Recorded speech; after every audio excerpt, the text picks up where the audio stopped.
Magandang araw sa inyong lahat, mga kabunganga Nixters. Nandito na naman ang ating monthly o buwanang zodiac signs. At ngayon ay ang itutukoy natin ang buwan ng Nobyembre 2023. Pero bago natin basahin ang mga baraha para sa buwan ng Nobyembre, mag-subscribe na muna kayo.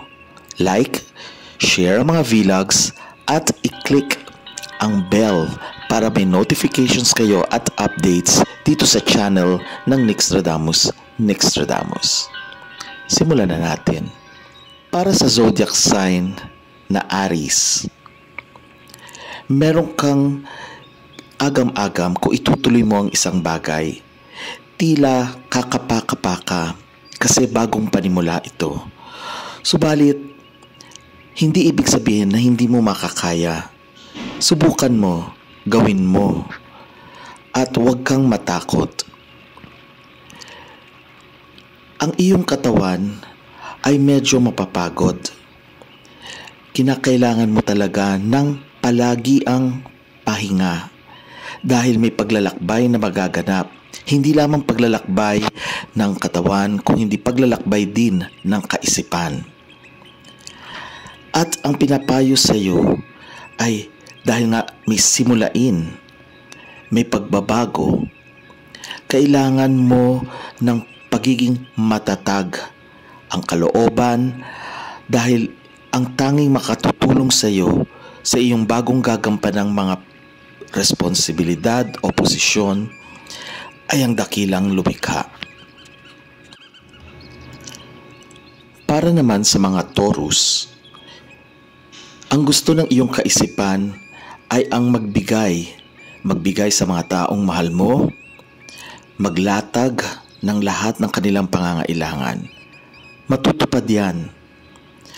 Subalit, ang sinasabi rin sa iyo ng iyong katawan ay magiging matatag ka pero mahigpit, na kinakailangan sumunod din naman sila sa mga kagustuhan mo dahil yun ay para rin naman sa kaibubuti ng lahat. At ang sinasabi ng Espiritu sa iyo ay number 4, tuunan ng pansin ang pamilya. Huwag mong kalilimutan ang nakalipas, ang nakaraan. Magpasalamat ka. At bagamat nandyan palagi sa kaisipan mo ang espiritu ng nakalipas, magpasalamat ka. Tumanaw ka ng utang na loob dahil hindi ka mapupunta sa kinalalagyan mo ngayon kung hindi dahil sa nakalipas na yan. Huwag kang mangamba. Yung simulaing yan ay magdudulot ng magandang kinabukasan. Para naman sa mga Gemini, tila masaya ang buwan ng Nobyembre sa iyo na para kang naglalarong bata. Mag-enjoy ka lang dahil ang dami mong responsibilidad nitong mga nakaraang buwan ng 2023. At ngayon ay mabibiyayaan ka sa lahat ng iyong pagsisikap. At yan ay hindi lamang sa iyong katawan na mag-e-enjoy ka, makakapagpahinga ka, kung hindi maging yung katawan o pangangatawan ng mga taong mahal mo sa buhay ay matutuwa rin naman. Ang payo sa iyo ng Espiritu ay numero 7. Ibig sabihin yan, karunungan. Madaragdagan ang karunungan mo ngayong panahong makakapagpahinga ka naman. At magbabago ang iyong kaisipan. Matatanto mo na kaya mo pala. Kahit na ikaw ay sarili lamang ang nagdedesisyon, makakaya mo. Malaya ka. Hindi ka na dapat matakot sa iyong kakayanan. Para naman sa mga Cancer, panahon na para mag-control ka ulit. Dahil masyado kang mapagbigay, tuloy hindi mo na alam ang iyong patutunguhan o ano ba talaga ang gusto mo. Ang sinasabi ng kaisipan ay dapat ikaw ang mamuno para hindi kung saan-saan pupunta at walang direksyon ang iyong buhay. may mag-aalok sa iyo ng kapayapaan, kapanatagan ng kalooban. Maganda yon. Huwag kang matakot na maglakbay dahil para din naman yon sa iyong ikabubuti at sa inyong dalawang kasiyahan.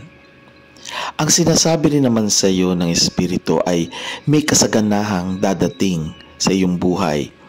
At yan ay pagkatapos ng bilog na buwan o ang full moon, mararamdaman mo na ang kaginhawahan.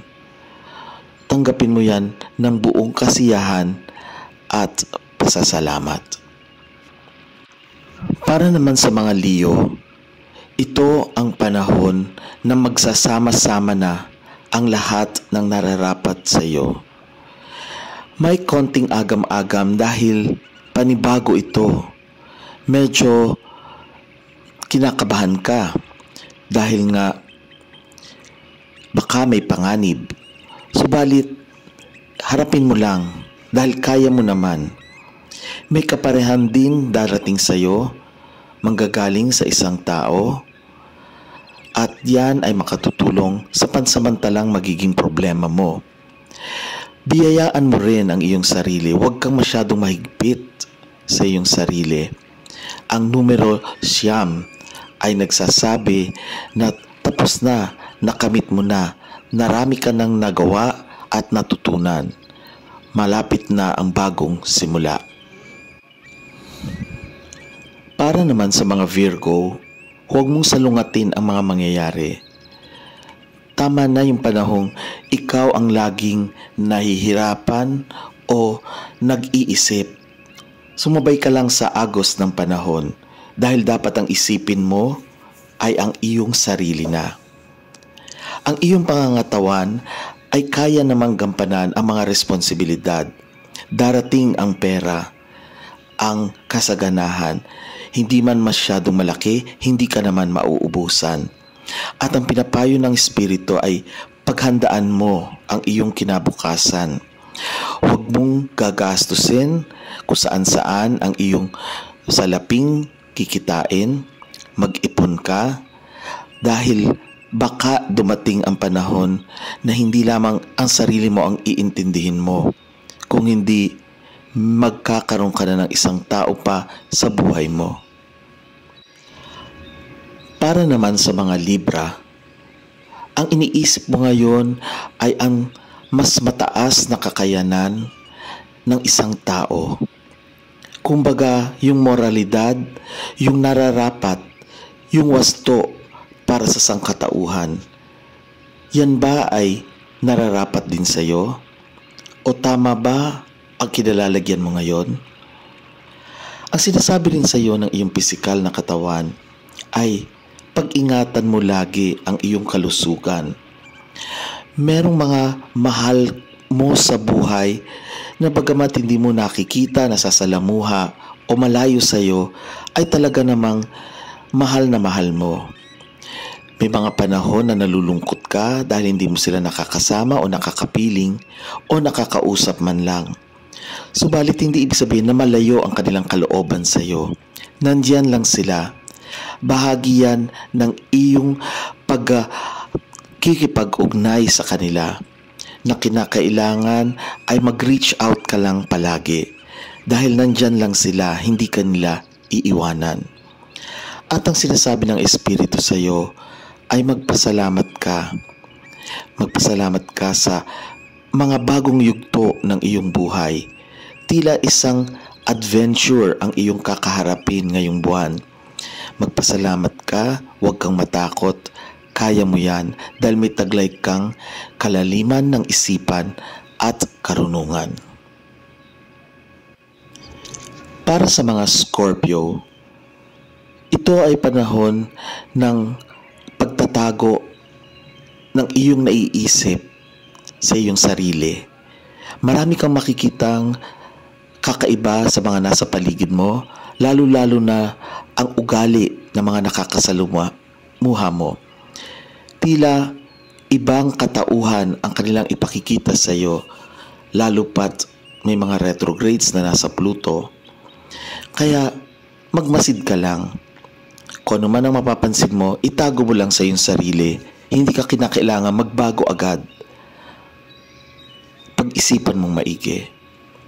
Ang sinasabi rin sa iyo ng iyong katawan ay tila mapapagod ka, marami kang kailangang gawin, maraming kinakailangang kalabanin.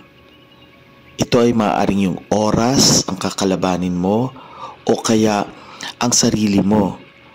Dahil magkakaroon ng kaunting gulo o mga balakid sa paligid. Pero mananatili kang nakatayo dahil kaya mo yan. Pagdating naman sa espiritu, kinakailangan mo ng payo, hindi galing sa isang tao, kung hindi sa pinaniniwalaan mo noong bata ka pa. Yan ay may kinalaman din sa pamilya. Ano ba ang kinamulatan mo? Ano ba ang mga natutunan mo noong ikaw ay bata pa? Kung yan ay ang dakilang lumikha, kung yan ay ang paniniwala mo sa mga guardian angels mo o mga spirit guides, balikan mo. Hindi ka kinakailangan magtanong sa ibang tao. Sapat na ang tignan mo ang sarili mo, balikan ang kabataan, puntahan ang sariling kinalakihan. Para sa mga Sagittarius, talagang makikipaglaban ng iyong kaisipan ngayong Nobyembre. Marami kang haharaping pagsubok. Laban lang, huwag kang susuko. Subalit, dahil nga ang katawan natin ay marupok, mahina, darating talaga ang panahon na mapapagod ka. At maaaring magkaroon ka ng kaunting sakit, pisikal na karamdaman, maaari din namang umiyak ka. Kinakailangan mong pagdaanan yan. Hindi ka makaliligtas dyan. Ang kailangan lang ay maging matatag ka dahil pagkatapos ng luha, susunod ang ngiti sa iyong labi. At ang sinasabi ng iyong espiritu ay kailangan mong umunlad. Kinakailangan mo ring lumaki at mag-iba. Mag-iba ang iyong patutunguhan. Maaaring kinakabahan ka kung yan ay para nga sa iyo. Subalit ituloy mo lang. Hindi po pwedeng manatili ka na lamang sa ganyang kondisyon. Kinakailangan umunlad ang iyong kabuhayan. At yan ay bibigyan ka ng sigla ng sansinukob para makamit mo ang nararapat sa iyo. Para sa mga Capricorn, tila kinakabahan ka dahil may panibagong simulain kang haharapin. Ayusin mo, pag-aralan mong maigi, huwag kang matakot. Ang payo rin sa iyo ng sansinukob sa iyong pangangatawan at pamilya ay maging mabait ka sa mga taong talagang nandyan at hindi mo dapat talikuran, lalo na yung mga nangangailangan sa sarili mong tahanan. Masyado mong binibigyan lang ng pansin ang mga nasa kapaligiran mo, pero nakakalimutan mo na ang mga tunay at talagang magmamahal sa iyo ay ang nasa loob ng iyong tahanan, hindi yung mga pansamantalang nasa labas lamang. At ang sinasabi ng iyong espiritu ay panahon ngayon ng Nobyembre para magkaroon ka ng bagong ililikha. At hindi ka lang naman mag-isa dyan. Nandyan may tutulong sa iyo para sa pagpapasya, paggagawa ng bagong desisyon na magdadala ng kasiyahan sa iyong buhay. Para sa Aquarius, tila isa kang bata na hindi mo alam kung ano ang iyong haharapin. Alam mo, isang bagong simulain yan. Makinig ka sa iyong kabataan. Ano ba ang nagpapasaya sa iyo? Dahil tila magkakaroon ng bagong siklo sa iyong buhay. Meron kang makikilalang magbibigay sa iyo ng kakaibang kasiyahan. Tila isang pagmamahal na malalim. Magkakaroon ng kaunting balakid o pagsubok, pero mananatili kang nakatayo at panatag. Huwag kang matakot. At ang payo ng Espiritu sa iyo ay meron ka namang kumpiyansa. Magtiwala ka lang sa sarili mo. Ang kinakailangan ay makipag-usap ka, magkaunawaan kayo dahil napakahalaga ang komunikasyon. Nandyan taglay mo ang karunungan at taglay mo rin ang mga natutunan mo sa haba ng iyong mga karanasan. Harapin mo, tila isa kang matanda na alam na ang mga tama at mali. At sa pakikipag-unayan, wala talagang tama, walang mali. Pag-unawa lamang ang kailangan dahil pareho kayong maiintindihan ang bawat isa. At para sa mga Pisces, ang huli sa mga zodiac signs, may darating na pagpipilian ka. Tignan mo sa malayo. Huwag yung detalye. Isipin mo, ano ba ang patutunguhan nito sa pagtagal ng panahon? At ang iyong katawan ay talagang magkakaroon ng pagsubok. Maraming responsibilidad. May mga iba na tila sasalungat sa iyo. Pero tingnan mo kung makakaya mo. Kasi yung pagsubok na yan ay talagang magiging mabigat dahil kung saan saang dako ang mga titira sa iyo, medyo mapapagod ka. Isipin mong maigi kung kakayanin ng iyong katawan. At ang sinasabi ng Espiritu, yung mga dati mo nang nakagawian, iwasan mo na, iwanan mo na. Kung yan ay may kinalaman sa pagpapasya na laging merong tumutulong sa iyo, baguhin mo na. Sarili mo na lang ang isipin mo. Dahil wala pa rin katiyakan pagkatapos ng bilog na buwan o ang full moon ngayong Nobyembre, mapapansin mo na ikaw at ang iyong lamang nilikha ang talagang makakasama mo. At dyan nagtatapos mga kabungangan mixters ang zodiac signs o horoscope para sa buwan ng Nobyembre 2023. Kung kayo ay bago pa lamang sa channel na ito, mag-subscribe na. Watch ang mga vlogs, i-like, i-share para mas maraming makaalam at i-click din ang bell para sa mga notifications at updates sa channel na Nixstradamus. Hanggang sa muli, light, love, and life. Namaste.